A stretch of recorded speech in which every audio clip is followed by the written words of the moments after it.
Time now for sports on 104.7 The Cave. Here's Ned Reynolds. Ned Reynolds, Mike the intern, back in the studio on a Wednesday morning. So I personally didn't see any issues with people getting too cold. No emergencies, no one calling the ambulance around me. But I did read an article last night. They had about 15 emergencies at Arrowhead over the weekend. What the authorities are saying up there now, there's a time for being macho and a time for facing realism.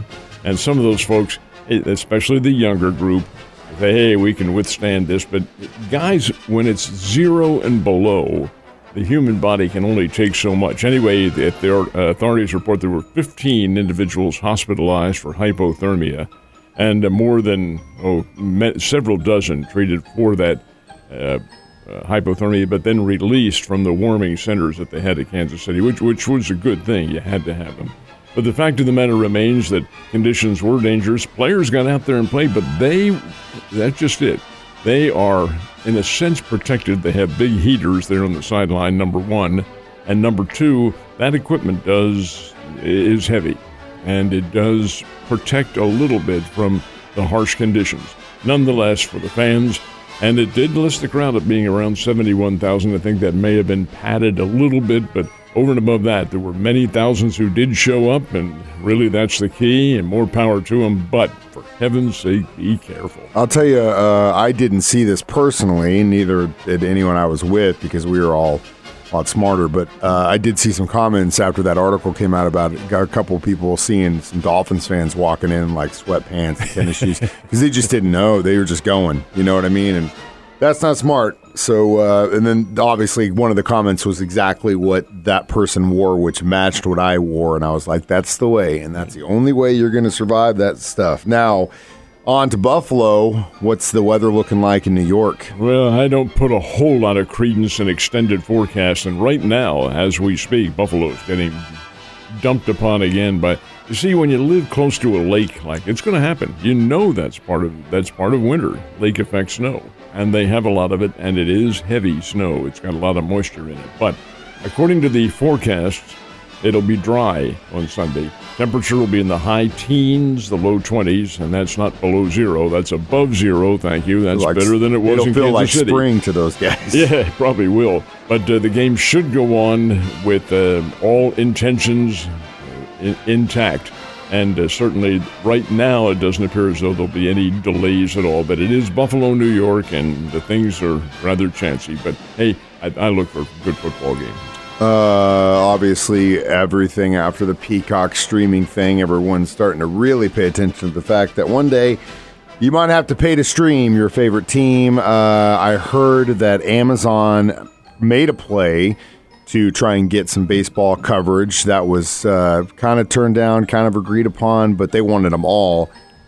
That has something to do with the Bally Sports situation, Well, right? Bally Sports is going under. Mm-hmm. I don't think there's any question about that. They've already declared bankruptcy, but they being Bally's, and Diamond Sports, which is the major group that owns Bally's, did tell the Cardinals yesterday they would pay in full. Now, it was a fee of $61 million a year, which was, that's not chicken feed for the Cardinals. It did help with their procurement of maybe Latin players or foreign players from the USA or things of that nature. It did help the roster, but it's also chancy, and there's a I won't say a fair chance, but a circumstance in which Bally Sports could go under this season and not fulfill their agreement. Well, Mr. Mozeliak, who is the president of the Cardinals, did say the Cardinals have contingency plans.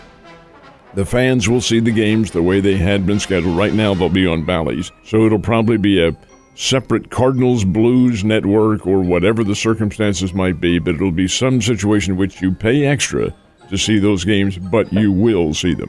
How about, here's an idea. Just get a ticket. Bears make it out of Terre Haute. Mike, this may sound paradoxical in some respect, but I didn't think the Bears played badly at all. They shot 45% from the field, which is very good, and that's acceptable. They had 7 trays. Maybe they have their three-point game back intact.